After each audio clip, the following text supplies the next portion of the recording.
Okay,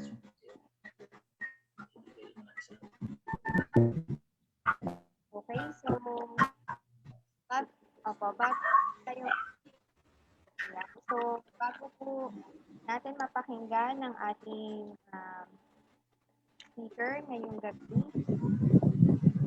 ay makakarinig muna po tayo ng tanging bilang na magmumula po kay Sister Joanna Panalo.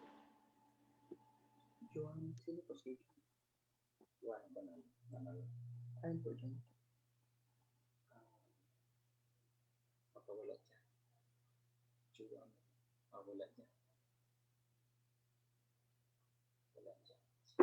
Basta siyang speaker o isang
Okay, so salamat po Sister Joanna sa ating sa instrumental na tanging bilang na napakinggan na iyong share sa amin. Ang title po is The King is Knocking at the Door. So, pero bago po natin mapakinggan po ang ating speaker ngayong gabi, akin muna pong basahin ang talata sa Biblia na kung kayo po ay may Biblia dyan ay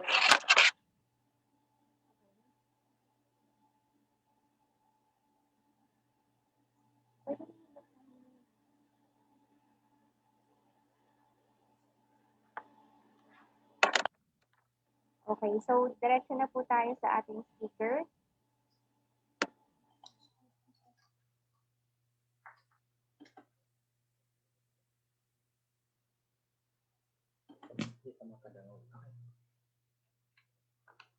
Ang ating pong speaker po ngayong gabi ay isa pong retired na pastor, former president po ng Philippine Union Conference. Wala pong iba, ang ating mahal na pastor. Narinig po. Oo, ay, narinig po. Ako na po. Okay, sige. Wala pong iba kundi si Pastor Eduardo Luna Timonera po.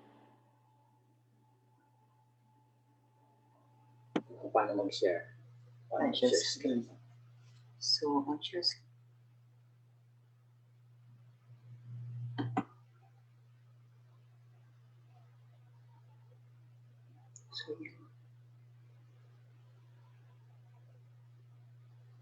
So,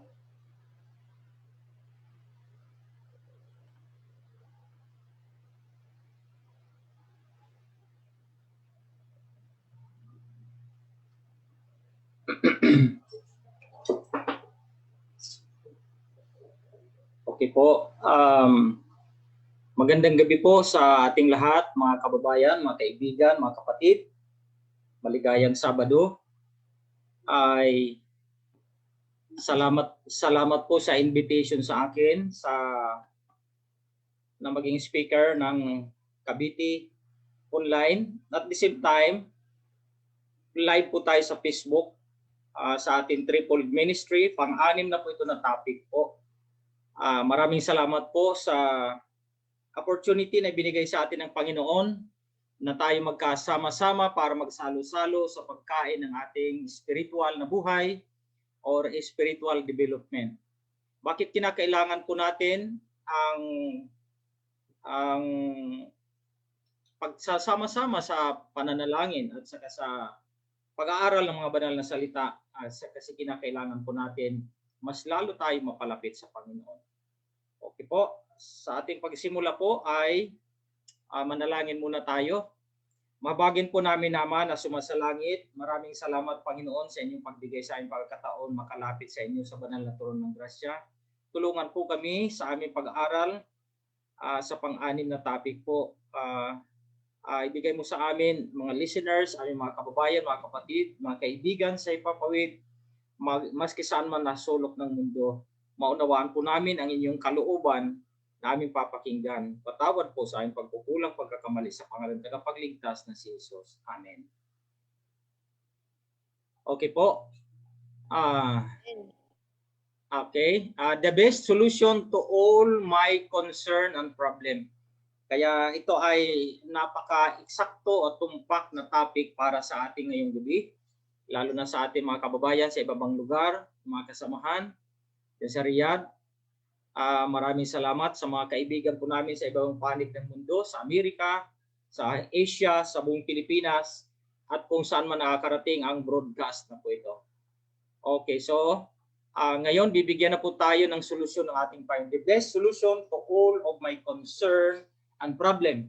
Ito po ang ating pag-uusapan. Pang-anim na po ito na topic dahil sa medyo na busy tayo, hindi natin nasunod-sunod itong kaya ito na po, number 6 na po tayo. Sabi po dito, every human, what can we do when we have problem associated with our health? Ano bang ginagawa po natin kapag mayroon tayong problema sa kalusugan? Kanina nabanggit natin, napakinggan, ang request prayer sa mga may sakit. Ano bang ginagawa po natin? Ano bang gagawin natin sa ating family, sa ating personal na kalusugan din, well-being? Maybe you feel remorse for the times you have failed or problem, or perhaps you feel frustrated. Yung parang nakaka-discourage, nakakalungkot. Lonely and discouraged, not knowing whom you can open your heart to. Hindi, lalo na kung hindi alam kung saan natin bubuksan ating puso para matulungan tayo sa ating sitwasyon. Every human being faces concern and problem. Bawat tao may kanya-kanyang problema, mag-iba-iba. Minsan iniisip natin siya parang walang problema pero mayroon din. Iba-iba lang. This may involve our family, our job, our social status, or our personal and spiritual life. An ill child is on his deathbed and his mother is in despair. Isang bata na halos mamamatay na siya sa kanyang higaan, ang kanyang nanay nasa matinding at malubhang kalungkutan. Her children suffer from lack of food. Kulang silang pagkain, clothing, and proper and stable shelter. Kulang silang pagkain, kulang silang damit, at wala silang sapat na matutulugan o kaya bahay. Shelter. Meanwhile, her husband is an alcoholic. Ay itong malungkot, no? Wala pa silang bahay, wala silang pagkain, wala silang damit, may sakit pa. Pero ang tatay o kaya yung husband, haligi ng tahanan na magulang ay alcoholic pa. Lalasing, maari lasinggo, no? They long and need a change in their lives. Naghahangad po silang mabago ang kanilang buhay. What can we do when we have problem related to our health? Kaya ating gagawin kapag mayroon tayong problema sa kalusugan, ating trabaho, our work,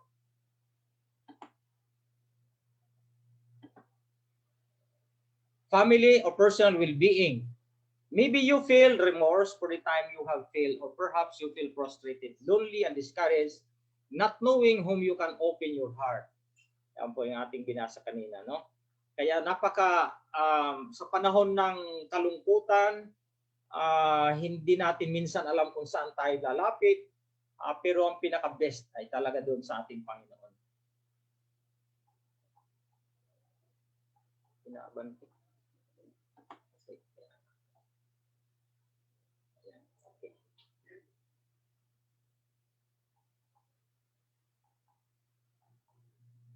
It is said that the good composer, Haydn, hindi ko lang alam pagka-pronounce ito, Haydn siguro ito, H-A-Y-D-N, Haydn siguro ito, o Hydes, was talking about sadness and depression when two of his friends.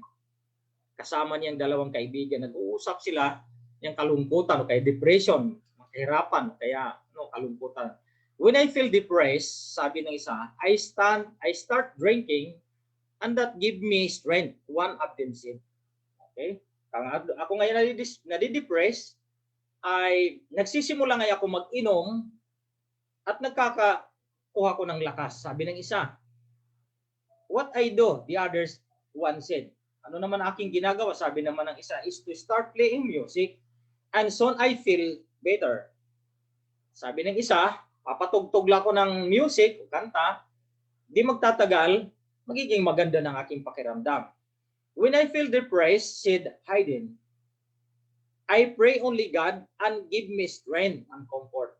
Okay, sabi ni Haydn, kapag nagkakameron akong depression, kaya kalungkutan, sabi niya, nananalangin ako sa Panginoon at siya lang ang nagbibigay ng lakas at aliw, comfort. So yan po ang sinabi ng si Haydn, yung composer. Balik lang talaga, sa Panginoon lang talagang pag-asa. Prayer is the best remedy. Pananalangin, pinaka-best na remedy. It can be compared to a direct telephone call to God. Ang pananalangin ay hinantulad po yan ng pinumpara po yan sa direktamente telepono papunta sa Panginoon. Ang problema lang sa telepono, kunahin ang signal minsan. Diba sa ngayon, nauso baga puro na lang online, kaya minsan nahin ang signal, putol-putol. Sa telepono po yan. Pero sa prayer, wala. Maski napakarami, diretso yan sa Panginoon kapag walang hadlang ang prayer po natin. Okay? The poor man cried, and the Lord heard him and saved him out of all his trouble. Isang taong napakahirap ang kalagayan, nagsusumamo sa Panginoon, napikinggan ng Panginoon na iligtas siya sa kanyang mga kabalisaan o troubles. Psalms 34 verse 6. A simple faith of child. There was once a poor widow who had been reading the story of Elijah and how he had been fed by a crow. Both the widow and her child were sitting in a small room with no fire to keep him warm. Ibig sabihin, may isang situation, ito, nagkikwentuhan sila, isang mahirap na widow o kaya walang asawa, patay ng kanyang asawa, ay nagbabasa sila ng isang istorya tungkol kay Elijah. Ngayon, nagpakain ang Panginoon kay Elijah ng isang, sa amin sa wara, yung uwak. No? Yung uwak ang sabi, crow dito sabi. But the widow, her child, were sitting in a small room with no fire to keep them warm. Kaya itong babaeng widow, wala nang asawa, ay nakaupo doon sa isang kinalalagyan na wala na lamang init na para ang kanyang pagkamalamig, ibig sabihin malamig na panahon ay matulungan. No? Neither the mother nor the child had eaten that day. Wala silang pagkain and they were hungry. Siyempre gutom sila. Mom said, the child. Sabi ng bata, Mom, if the crowd come, they will find the door closed. May I open the door? Sure, answered the mother. Sige, buksan mo. Now that it is open, why don't we ask the Lord to send us at least a crow with a loaf of bread? Binuksan ko ng pinto. Bakit hindi pa natin sasabihin ngayong ang Panginoon sa ating prayer na magpadala siya dito ng sa ipasawra yung uwak, no? Yung ibon nagpapadala kay Elijah ng pagkain, yung loaf of bread. Let's do that, said the mother. Sige, gawin natin yan. As they were praying, habang nananalangin sila, the mayor passed by. Okay? Ang mayor ay dumaan. And when he heard the prayer, napakinggan ng mayor, he stopped by the open door to listen. Pakinig ngayon itong mayor habang nananalangin. Moved by the words he heard. O na-touch siya ngayon ng pananalangin na ayan napakinggan ng mga bawat binibigkas. He rushed home and bought a basket full of food. Kumuha itong mayor ng mga pagkain, puno sa basket, dinala niya. God answered their prayer and rewarded the child's faith. Kaya sinagot ng Panginoon ang kanilang pananalangin kagaya ng isang bata na panampalataya. A simple faith of a child. Okay? Ganda ng illustration. Definition of prayer. How can we? Prayer is a necessity for it is the life of soul. Okay? Ang pananalangin ay necesidad o pangangailangan nang dahil ito ay buhay ng kaluluwa, life, no? Pag hindi tayo manalangin, hindi tayo nagpre-prayer, hindi tayo nagpa-practice sa manalangin, we just want that our soul die. Gusto natin mamatay kasi buhay po ito ng kaluluwa kapag nananalangin tayo. Pag hindi tayo manalangin, ibig sabihin, pinapatay natin ating kaluluwa. Kaya continue prayer. How can pray be defined? Paano natin? Definition of prayer. Prayer is the necessity for life of the soul. Ito na po. Okay? Prayer is the opening of the heart to God as to a friend. Ang pananalangin, para lang tayo nagbubukas ng ating puso sa ating Panginoon, kagaya ng isang kaibigan. Diba, pag kaibigan natin, open tayo makipag-usap. Di na tayo nag-aalangan makipag-usap ng kaibigan natin, baka masaktan siya, kasi friend na po natin. Kaya open ang communication basta friend. Ano? Kaya prayer is the opening of heart to God as to a friend. Parang kaibigan na lang natin. Kaya pag nananalangin po tayo, napaka-importante as we are talking to our friend. Okay? So yan. Prayer is the key in the hand of faith to unlock heaven's storehouse where are treasures the boundless resources of omnipotence. Step to Christ 94. Kaya ang pananalangin ay isang susi doon sa kamay ng pananampalataya para mabuksan ang langit. Doon naka-storehouse o kaya nakadeposit ang napakaraming kayamanan na bandol-bandol ang mga resources galing sa makapangyarihan na Panginoon. Omnipotence. Kaya napaka-importante ang pananalangin para ang napakaraming reserva ng Panginoon, mga heaven resources, ipagkaloob sa atin. Kaya ituloy-tuloy natin ang pananalangin. It is spiritual vitamins. Ang panalangin ay vitamina spiritual. When we have vitamin A deficiency, vitamina A, ibig sabihin kulang. We have problem with our eyesight. Magkakaproblema ating mata. Lalabo siya. Ibig sabihin kulang ng vitamina A. If we lack vitamina B, vitamin B, we have problem with our nerves. Kaya problema sa nerve. Kaya rinaresitahan tayo ng B complex.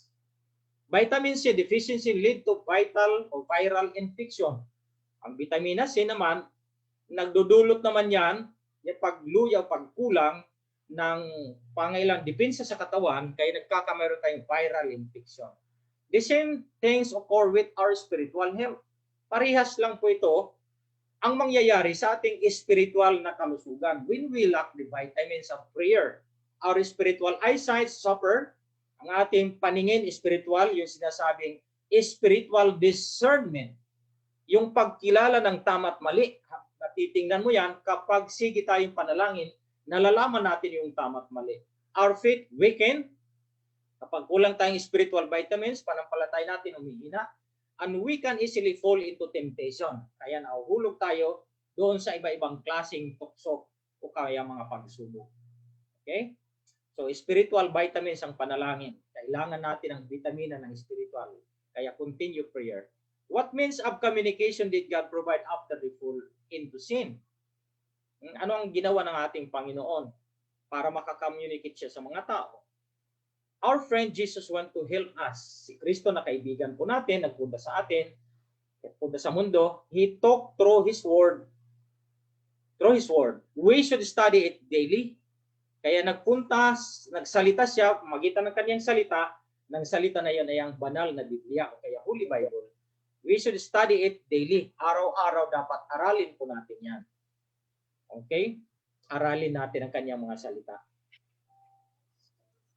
Speak with, and while I was speaking and praying and confessing my sin and the sin of my people Israel, si Daniel po ito, and presenting my supplication before the Lord my God for the holy mountain of my God, sabi dito, sa Daniel 9:20,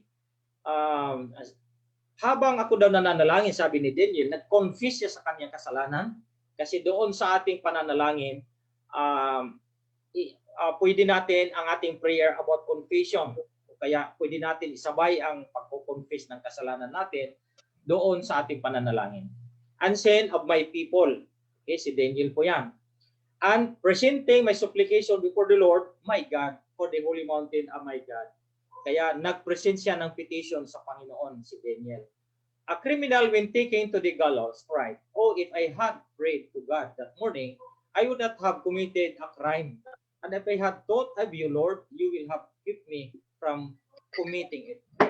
Sabi ng isang kriminal, napapatayin na siya, pinarusahan siya ng kamatayan, bibitayin siya. Kung nanalangin lang sana siya ng umagang ito, ay hindi niya magagawa ang maging kriminal ay para makagawa ng kasalanan na matindi. So ang prayer nakakatulong, nakakapagligtas ng bawat isa. When, where, and how should we pray? When, kailan, where, dapat saan, at saka how. Anong paraan ng pananalangin? Pananalangin. Okay? What did disciple ask Jesus to do? Ano ang hiningi ng mga disipulo kung mananalangin? Luke 11 verse 1. And it came to pass that he was praying in a certain place where he says, one of his disciples said unto him, Lord, teach us to pray. Panginoon, sabi ng mga alagad, mga disipulo, Panginoon, tulungan na kami at turuan mo kami sa panalangin as John also taught his disciple. Okay, so turuan mo kay Panginoon sa pananalangin kagaya ni Juan na nagtuturo ng kanyang mga disipulo, kanyang mga alagad o kaya kasamahan. What are the different types of prayer? Ano naman ang iba-ibang klaseng pananalangin? Una, public. One person pray and the congregation listen with reverence. Kagaya sa ating mga ginagawa, pag meeting tayo, nananalangin tayo simbahan, may nag-prepare na isa, ang congregation o mga tao, mga kapatid, o mga listeners ay nagpapakinig sila na may galang. Reverence. Public prayer po yan. Okay? Mayroon naman prayer sa family. Sa pamilya. Every morning and every evening, the family should read the Word of God and pray. Ang bawat tahanan, sana kung pwede lang, umaga, gabi, ay mananalangin. Magbabasa muna sila ng Word of God, then kunting kanta, then prayer. Yung family, prayer po yan. Ano pa? Before meal, bago tayo kumain, magpasalamat, we should thank the Lord for the food we provided us and ask Him to bless it. Kaya magpanalangin, thank you Lord, salamat Panginoon sa pagkain na ito kasi siya nagbigay sa atin, nag-provide. At pasalamatan din siya, pagpalain ng pagkain. Okay? O ano pa? In private prayer, sabi dito, Matthew 6:6.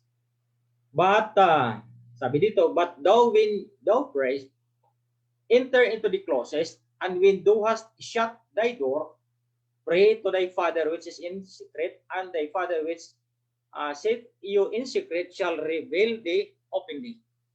Okay, ang sabi dito, pumasok ka sa kwarto, sa sikreto, and then isarado mo ang pintuan, manalangin ka sa Ama sa sikreto, at ang Ama sa langit, sa secret, ang sabi pa dito, gagantimpalaan kang openly.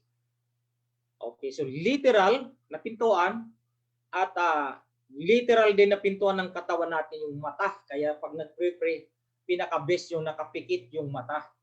When we pray, we are close our eyes. We have to close our eyes when we pray. Kasi kung nag-pray tayo na nakabukas ang mata, ang daming interaction na nakikita. Hindi tayo makaka-concentrate sa ating Panginoon sa pakipag-usap sa Kanya. In the secret, ang sabi po dito. Ayan, kailangan nakapikit ang mata para diretso makipag-usap sa Panginoon sa secret, ang sabi pa dito. Then the Father will reward openly. Kaya gagantimpalaan tayo ng Panginoon. It is secret communion with God that sustain the life of the soul. Education 2:58. Ang sekretong pakipag-communion sa ating Panginoon, iyan ang nagsusustain, nagbibigay ng buhay sa ng ating kaluluwa. Okay, yan po ang private prayer. Ano pa? When we are traveling or working in our mind, 1 Corinthians 14:15, pwede tayo manalangin habang nagbibiyahe. Ako, ayaw kong paliwanag sa Panginoon kasi paniniwala ko, hindi pa natin binabanggit yung ating request sa Panginoon. Alam na niya kasi siyang may lalang sa atin, siyang creator natin, siyang architect ng ating buhay. Alam niya kung ano pa ang kailangan niya. Kaya ayaw ko magpaliwanag ng napakarami sa Panginoon. Pero pwede din yan. Sabi dito, habang daw tayo nagbibiyahe, o nagtatrabaho, pwede tayo manalangin in our mind sa isip. Kaya kung anong gusto mo sa Panginoon, sabihin mo na diretso. In moment of danger and need, Jonah 2:1. Sa panalangin ng may panganib at pangailangan, pwede din manalangin. We can pray, no? So yan po ang mga situation kung kailan tayo pwede manalangin. At kung saan. Ano pa? Ideally, we should pray 3 times a day. Daniel 16, verse 10. Nevertheless, we should constantly have a spirit of prayer.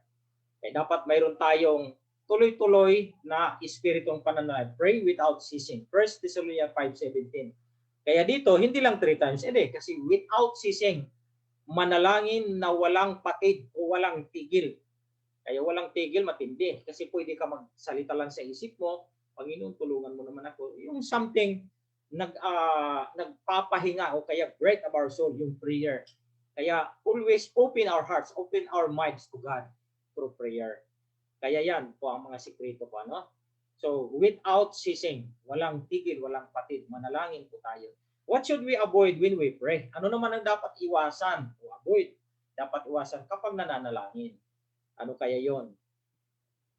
Matthew 6:7 and 8, ang sabi dito ni Kristo, aral turo niya sa mga alagad at sa atin ngayon. But when ye pray, habang kayo manalangin, you use not vain repetition. Huwag daw gumamit ng paulit-ulit na walang kwentang paulit-ulit o repetition. Use not vain glory. Huwag gamitin ang walang kwenta, kaya vain, walang kabuluhan, na paulit-ulit. Dati kasi ganyan ako eh. As the heathen do, yung mga ginagawa pala ng mga hintil. Ang ginagawa ng mga hintil, ang dami yung pinagsasabi, para lang doon sa kanilang maraming pinagsasabi, ay akala nila sinagot na sila ng Panginoon. Hindi pa nga sila nagsasabi, alam na ng Panginoon. Kaso lang, sa hintil po yan. For they think that they should be heard for their much speaking. Akala nila, papakinggan sila dahil marami na silang sinabi. Be not ye therefore like unto them. Huwag daw tayo gumaya sa kanila. For your Father knoweth the things ye have need of before ye ask Him. Dahil ang ating Ama sa Langit mas nakakaalam sa ating pangangailangan bago tayo maghingi, no? Kaya vain repetition as much speaking, pray in a concise, simple manner. The Lord's Prayer is a wonderful example of what a prayer should be like. Kaya ang pananalangin sa Matthew 6, kung babasahin po natin diyan, Our Father who art in heaven, hindi natin pwede ulit-ulitin yon. Kasi pag inulit-ulit na yan, dito na lang yan sa bibig, hindi yan galing na yan sa puso, no? Kaya yan po, wag pa ulit-ulit. Wag pa ulit-ulit na vain repetition. Okay? Ano pa? For the sick, for the individual. For the sick, para sa mga may sakit, pwede tayo manalangin. Kaya kagaya kanina sa request. For individual, so kung sino pa man yung isa dyan na pwede mag-request na ipag-praise yan. James 5:13 to 16. Okay, so pwede din yan mag-request, ano? So may mga request. For the messengers of God and the progress of the gospel, Acts 12:5, Habakkuk 3 verse 2. Kaya sa mga mensahero ng Panginoon at saka sa progreso at pagsulong sa ibanghilyo, dinadala ng pabalita, pwede din tayo mag-request sa panalangin nila. Okay? For the outpouring of the Holy Spirit, Luke 11:13. Kasi ang banal na Espiritu po, ito po ang nag-aaliw sa atin, nagbibigay sa atin ng comfort sa kalungkutan kapag mayroon tayong banal na Espiritu. Kaya ipag-pray din natin ang Holy Spirit ay ibigay sa atin ng ating Panginoon upang sa ganun tayo ay aliwin ng kanyang mga salita, ng kanyang mga comfort sa kalagitnaan ng madilim na sanlibutan dahil sa kasalanan. Kaya ipag-pray natin ang banal na Espiritu ibigay sa atin. At ang modelo ni Kristo panalangin, number 1, address the Father, our Father. Pangalawa, thank Him. Thank you. Pasalamatan. Ama, salamat po sa marami pong mga biyaya. Iligtas pa ko. I-support everything o kaya kung ano pa. Then ask for our needs. Hingi na tayo, Panginoon, tulungan mo kayong pangailangan. For others or for the forgiveness of sin. At paghingi ng tawad ng kasalanan. Tapos, number 4, in the name of Jesus. Sabi ko dito, then amen. So ito ang summary ng prayer sa Matthew chapter 6, no? Our Father in heaven, then pasalamat, then maghingi ng ating pangailangan at sa pangailangan ng iba at pagpatawad ng kasalanan ta in the name of Jesus. Kaya always in the name of Jesus. Bakit? Bakit in the name of Jesus? Okay? Sabi dito, the Lord's Prayer is a wonderful model of prayer. We should speak as if we were talking directly to God. Parang nananalangin lang tayo, nakipag-usap ng diretsuhan sa ating Panginoon. Kaya always in Jesus' name, Amen. Bakit? I am the way, the truth, and the life. No one cometh unto my Father, but by me. John 14 verse 6. Kaya in the name of Jesus palagi ang ating pananalangin bago tayo magtapos. Then, Amen. Ano pa? Prayer has several parts. Vocative, our Father in heaven. In the body, praise, hallowed be thy name, thy thanksgiving, I thank you, confessing, forgive me, request, I ask you, mediation, please help me. Okay, so itong mga pwede natin banggitin, no? Pag ang panalangin natin nasa kalagitnaan ng body, parang doon ang pinakasustansya na ano bang pleading natin sa Panginoon. Kaya our Father in heaven, yan ang una. Then praise, purihin po ang inyong pangalan, magpakailanman, ikaw na may lalang ng langit at ng lupa. Hallowed be thy name. Pagpalain na yung pangalan sa lupa at sa langit. Thanksgiving. Maraming salamat sa ligtas mo sa akin, Panginoon, sa araw-araw sa pagbigay ng buhay. I thank you for. Kaya doon pwede mo banggitin ang mga pagpapasalamat. Salamat, Panginoon, salamat. Confessing, Panginoon, nagkasala ko sa iyo sa isip, sa salita, sa gawa. Patawad po sa aking kasalanan. Okay, magko-confess. Forgive me for. Forgive for. O kaya request. O Panginoon, nagsusumamo po kami na kung ano pong mga request. Yan, kung ano-ano mga request. I ask you to. Okay, naghihingi po ako sa iyo, Panginoon, na sana pagalingin mo kung may sakit, request, o kung ano pa man ang mga request. Then, mediation. Diba, pagitna, please help me. Panginoon, tulungan mo kami. I plead of you, Panginoon. Please help me. Tulungan mo kami, Panginoon. So yan po. Ending in the name of Jesus. Sabi po dito. Close your amen, which means to so be it. So be it. Ending in the name of Jesus, sa pangalan ni Jesus. Kasi dahil kay Hesus Kristo siyang daan, katotohanan. Okay, so close your amen in the name of Jesus. For God to listen, what should our attitude be? Okay, para naman ating panalangin, pag-pray natin, para pakinggan tayo ng ating Panginoon sa langit. What should our attitude be? Ano ba ang ating attitude? Okay, pakinggan po natin ang sunod na talata. What are we to manifest? Sincerity. Kailangan sa panalangin natin, dapat makita ang pagkasinsiro natin sa ating paghingi. Sa ating prayer, sa ating panalangin. Okay, sabi po dito, Matthew 5:6, and when thou prayest, thou shall not be as the hypocrites are. Kung tayo manalangin, huwag tayo maparehas sa mga hipokrito, yung mapagmataas, for they love to pray, standing in the synagogue and the corners of the street, that they may be seen by men. Huwag daw tayo pamarehas sa mga hipokrito, nga tumatayo sila nananalangin doon sa mga simbahan at sa mga gilid, kaya sa tinampo, kaya sa streets, kaya sa daan, that they may be seen of the men. Nagpapakita lang sila sa mga tao para makita nananalangin o para purihin siya nananalangin. Verily I say unto you, they have nailed reward. They have their reward. May gantimpala na sa kanila. Okay, so Matthew 6:5 po yan. How should we ask? Paano tayo maghingi?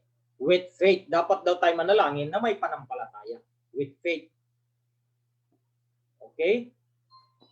James 1 verse 6. James 1 verse 6 and 7. But let him ask in faith, nothing wavering. For he that wavering is like a wave of the sea driving with the wind and tossed. For let not that man think that he shall receive anything of the Lord. Huwag daw tayo yung parang nagdududa. Oo. Pag nanalangin, dapat may faith, no? May faith. Pag faith ay huwag magduda. Kagaya ng yung pagdududa kasi kagaya ng isang alon sa dagat. Tinatapon patabi ang tubig tapos balik naman. Wala siyang straight na na steady na Okay? Ayan.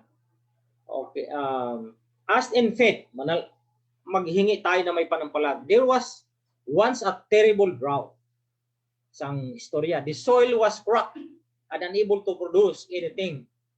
Pag natutuyo kasi ang lupa, talaga nabibiyak siya kasi drought na, wala nang ulan. Everyone was very worried. Worried ng bawat isa.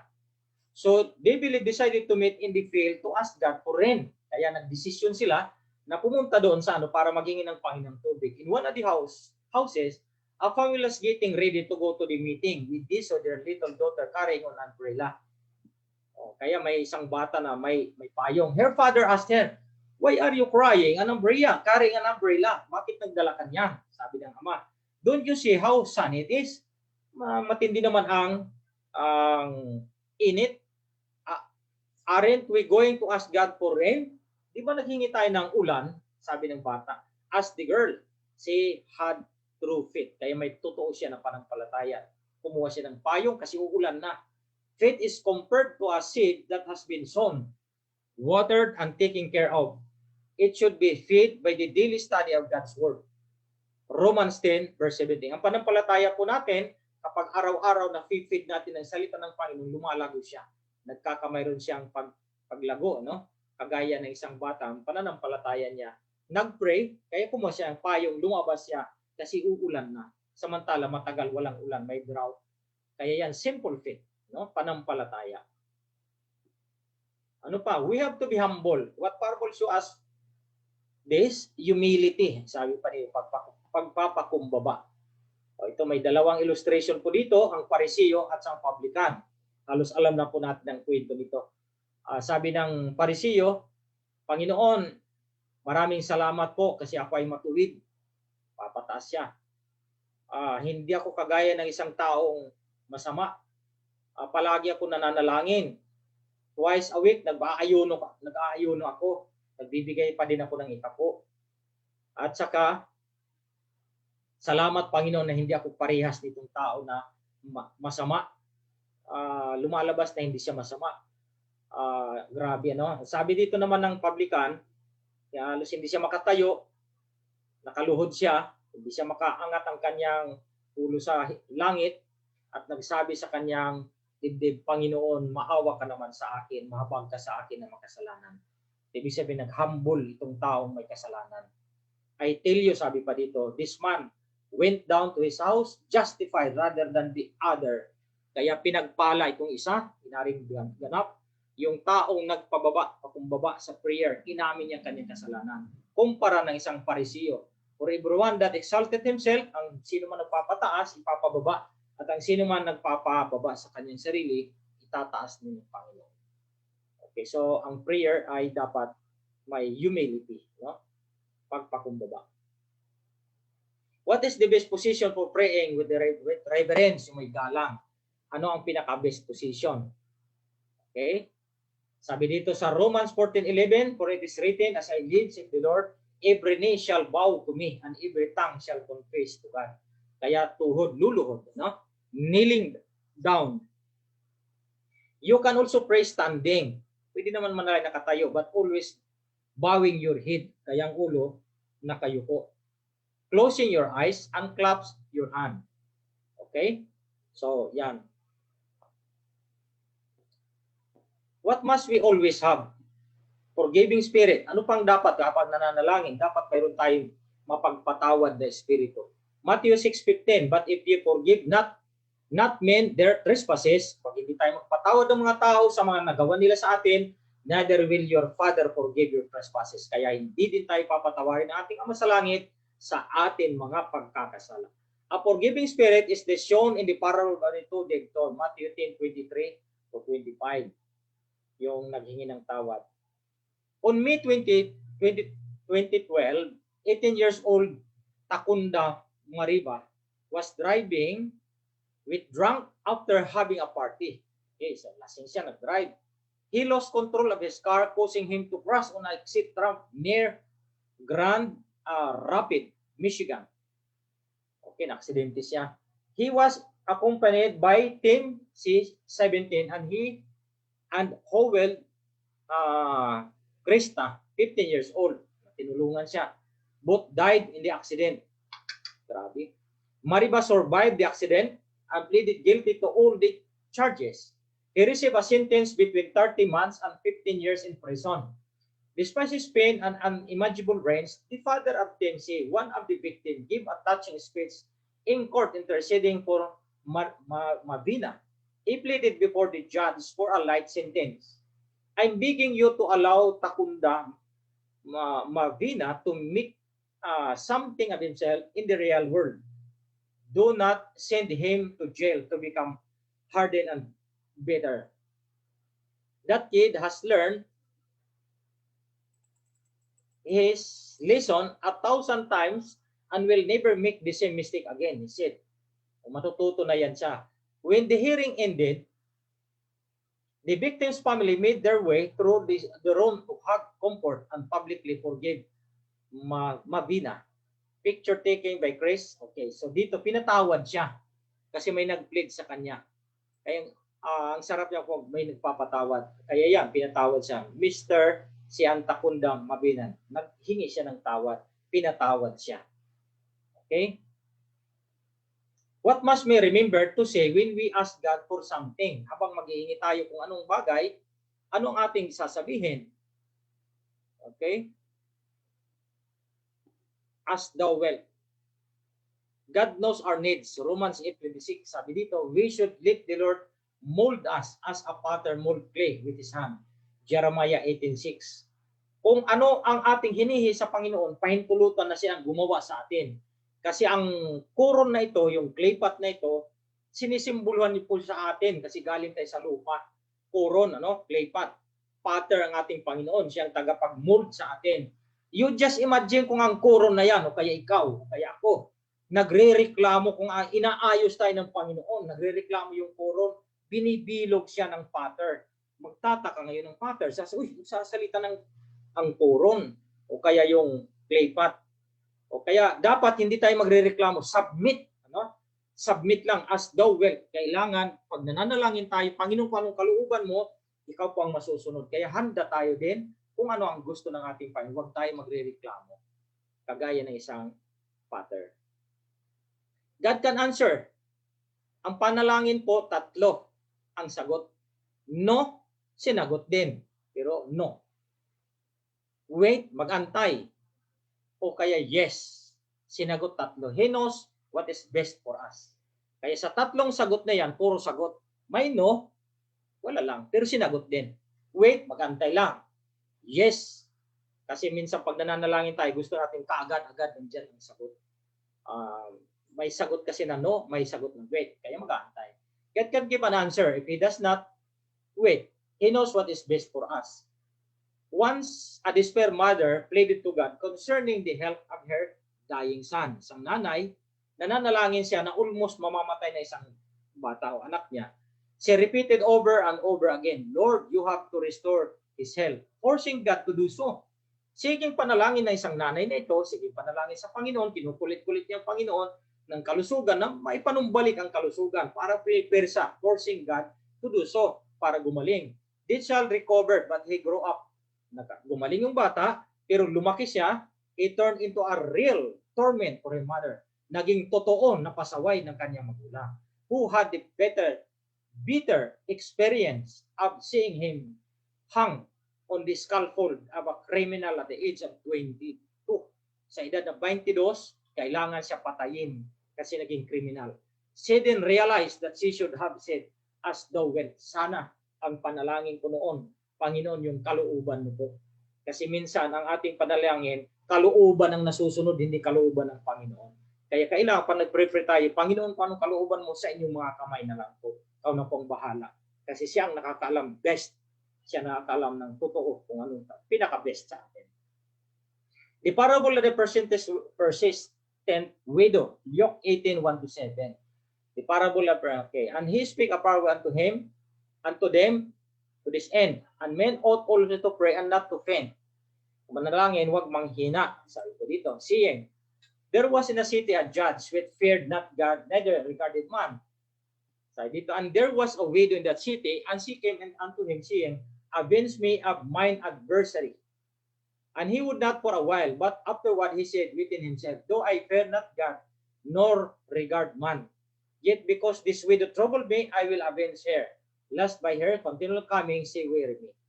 And the Lord said, hear what the unjust judge said, and shall not God avenge his own elect, which cry day and night unto him, though he bear long with them. Ito ay isang kwento ng isang makulit na nananalangin doon sa kaso ng husgado ng judge. Na dahil nagkukulit siya na talaga, i-justify na lang siya, patawarin na lang siya. Kaso lang, hindi maganda ang naging resulta. Kaya kinakailangan mayroon tayong persevering sa ating pananalangin. Kailangan matyaga tayo na antay natin ang kagustuhan ng Panginoon. What should we respect in order to be heard by God? Anong dapat irespeto natin para pakinggan tayo ng Panginoon? Sabi dito sa 1 John 3:22, and whatsoever ye ask, ye receive of Him. Kung anong ating hinihingi, ibibigay sa atin. Because we keep His commandment. Dahil sinusunod natin ang kanyang kautusan. And do those things that are pleasing in His sight. Pleasing in His sight. In that return away His own are, okay.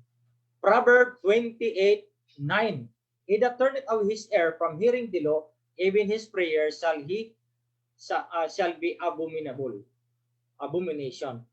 Okay, so ang hindi nagpapakinig ang kanyang mga tainga sa pagsunod sa aking kautusan, sabi ng Panginoon, kanyang panalangin, ang prayer niya ay abomination.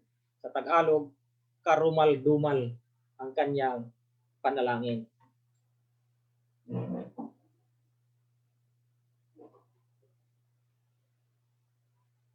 Okay, in whose name should we pray? Why?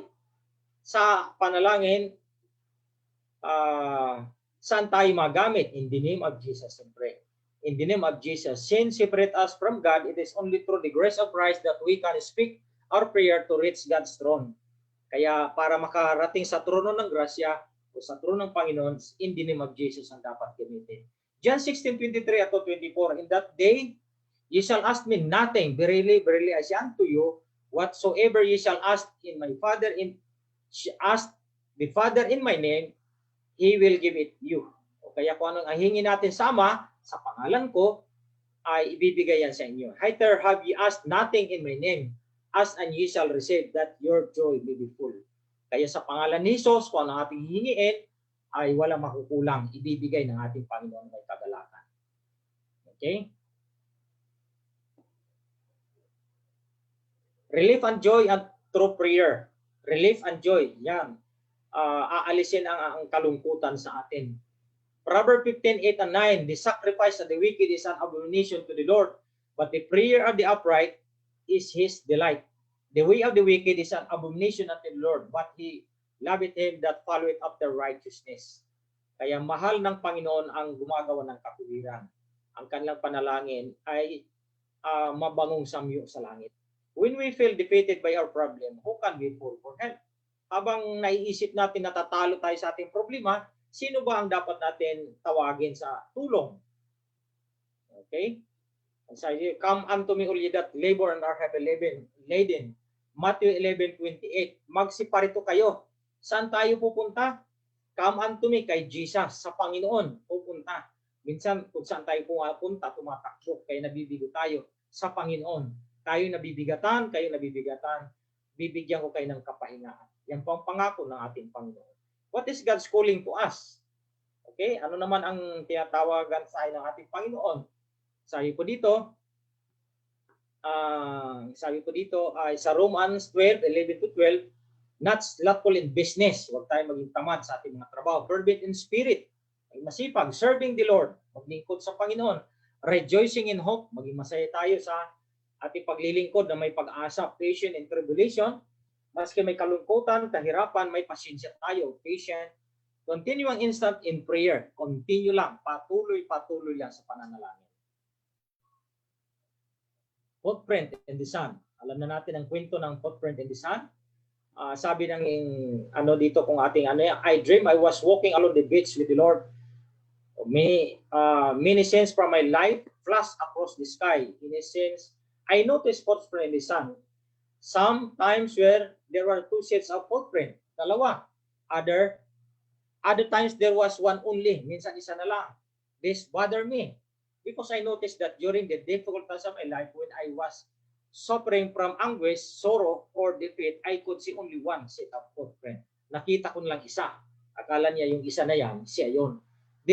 This recently disturbed me, so I said to the Lord, you told me, when I decided to follow you, you would walk with me, always. Sabi mo, Panginoon, na pag nasumunod ako, susundan mo ako. But I have noticed that during the most difficult moment of my life, there was been only one set of footprint in the sun. Nakikita ko na sa panahon ng kalungkutan ko, Panginoon, isang set lang na footprint in the sun. Why? Did I need you most? Kailangan kita. Have you not been there for me? Have you not been there for me? Bakit wala ka doon sa akin pangailangan? The Lord replied, the time when you have seen only one set of footprint, my child, it was then that I carried you. Doon na pa lang, kinarga na pa lang siya ng Panginoon. Kaya yung footprint na tinitingnan doon, kay Jesus yung footprint, kay Kristo na po yung paa kasi kinarga na. Maraming beses yan mga kapatid, na tayo minsan nagmamapuri pa tayo, nagmamalaki pa tayo. Sa atin yun, mga ginawa natin sa atin, Panginoon po ang nag-aalalay sa atin. Panginoon po ang nagsusustain sa atin. Panginoon ang nagbibigay sa atin ng buhay, lakas, hangin, laklat, everything. Wala tayo pwede pagmalaki, maski isa. Kinarga na po tayo, it was then that I carried you. Pero anong sabi ng tao? Bakit Panginoon? Iniiwanan mo ako. Akala kasi niya, siya pa din naglalakad. Ang Panginoon pa lang naglalakad. Only one seat of footprint, kay Jesus po yan. Kasi kinarga na po tayo. In our days, mga kapatid, sa panahon ng kahirapan, si Kristo na po nagkakarga sa atin. May problema tayo, si Kristo nagkakarga. Lamang, lalapit lang po tayo sa Panginoon, maghingi tayo ng tulong sa prayer, i-guide, i-submit ating sarili. Yan. Sabi ng Panginoon, it was then that I carried you. Kinarga na po natin. Kinarga na po tayo ni Kristo. Kaya tanggalin na po natin ating self-righteousness, surrender na po natin yan. Yung ating self-sufficiency, bigay na po natin sa Panginoon, siya na magsusustain natin ng lahat. Kakargahin na po tayo niya. Napakasarap sa mensahe nito. Okay, let us use God's telephone, the key hands of faith, the vitamins of soul, and let us use it to praise Him, to thank Him, to confess our sin to Him, to tell our worries, and to keep a daily personal contact with Him. Cultivate the habit of prayer in your family. Yan ang ating develop sa ating pananalangin sa ating tahanan. Teach your children how to pray. This is only way we can live in happiness and in peace. Ito lang paraan na tayo magiging maligaya at mapayapa. Feeling certain that our most difficult problem will dealt with, that He sustain us. Thank you, Lord, for listening me. Maraming salamat, Panginoon, kasi ang ating panalangin ay parang telepono, nagkikipag-usap tayo sa ating Panginoon. Hindi nasisira ang linya. So, dito na pagpalain tayo ng ating Panginoon, tulungan po tayo niya na sa pananalangin, i-develop natin panalangin para ang communication ay maging mabuti. Panalangin po tayo. Pagpalain kami, Panginoon, sa mga topic aming napag-usapan, ang yung mga prayer palagi natin i-develop sa amin, Panginoon, tulungan mo kami na mapanalanginin kami sa lahat ng oras. Huwag namin pagmalaki ang aming sarili kung hindi ikaw po ang aming pagmataas kasi ikaw ay kinakarga mo na po kami sa oras ng aming kahirapan. In the name of Jesus. Amen. Okay po, dito po nagtatapos sa ating topic. At ang next po natin, who will dominate the world in the future? Will the USA, Russia, China, Japan, or another power? What did Hitler and Napoleon lose their war? The reason why failed are found in 7 words written 2,600 years ago in the time of Babylon. Okay po, maraming salamat po. God bless our household in Jesus' name. Amen.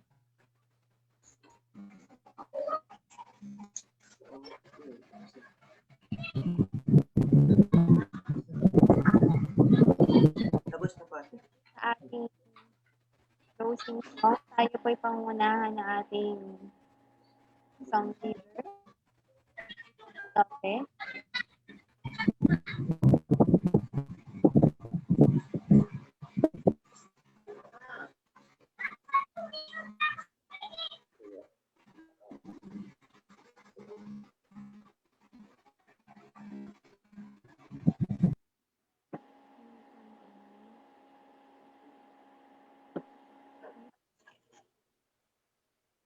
Title po ng song natin, Sweet Promise is Given.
Okay,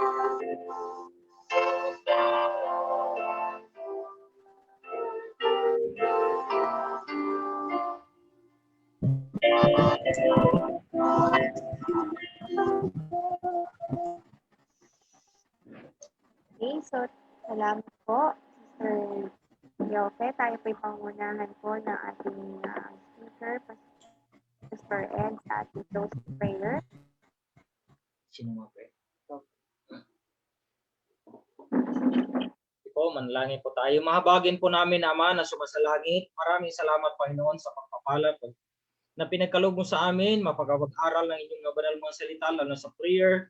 Tulungan kayo, Panginoon, na mapanalangin niyo, pray without ceasing, at tulungan kayo, Panginoon, na ang mga kinakailangan namin na gagawin ay maging mapakumbaba kami po at tulungan ng mga salita na manatili sa aming isipan at puso, ma-apply po namin yung pang-araw-araw. Patawad po ang pagkakamali, pagkakasala sa pangtagapagligtas na si Jesus. Amen.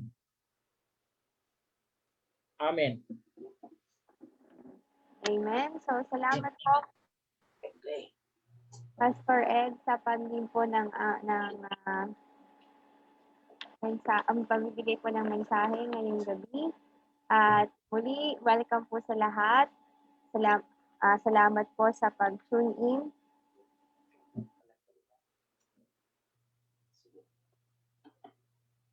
Ayan po, Brother Marlon, na nasa Batangas ngayon. Happy Sabbath. Sister G. Happy Sabbath. Happy Sabbath. Happy Sabbath. Sister, si Partner Jocelyn, thank you so much. Nag-tune, and then Sister Gigi. Happy Sabbath, sister. Happy Sabbath. Marami pa lang tayo. Oh, happy Sabbath kay Jan. Si Mami. Bye-bye po. Ka-beauty ni Mami, Sister Joanna, Sister Gemma. Happy Sabbath. Happy Sabbath po sa lahat. Happy Sabbath sa lahat. Happy Sabbath sa lahat. Happy Sabbath sa lahat. Thank you. Thank you po. Hope po na bless po ang lahat. Thank you po for tuning in. God bless. Good night po. Have a blessed night. Thank you. Okay, thank you. Good night. Good night. Good night. God bless.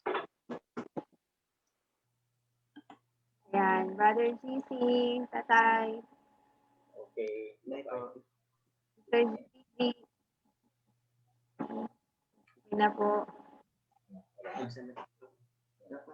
Bye. Bye-bye. Okay. Bye. Ba't naman po. Bye.